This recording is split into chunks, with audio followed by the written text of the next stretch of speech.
ഇത് bull head cat fish, നമ്മുടെ മുഷിയാണ്. ഓംനിവോറ എന്ന് പറയുന്നുണ്ട്. അതിന് വായിൽ കഴിഞ്ഞാൽ എല്ലാം കഴിക്കുമെന്നും പറയുന്നുണ്ട്. കാഴ്ചശക്തി ഇത്ര കുറവാന്ന് പറയുന്നുണ്ട്.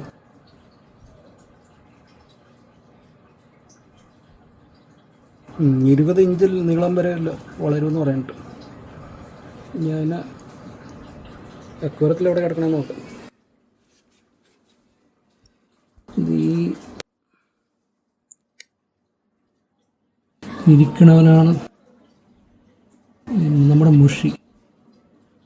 ഇതിൻ്റെ ആ വിസ്കർ, ആ കൊമ്പ് വെച്ചിട്ടാണ് എറിനെ ഐഡൻറ്റിഫൈ ചെയ്യണമെന്ന് പറയണം. ഇതാണ് നമ്മുടെ മുഷി. എല്ലാവരും കണ്ടിട്ടുണ്ടാവുമല്ലോ. ഇത് വിർജീനിയയിൽ എല്ലായിടത്തും ഉണ്ടെന്ന് പറയുന്നുണ്ട്. അതാണെങ്കിലുണ്ട്.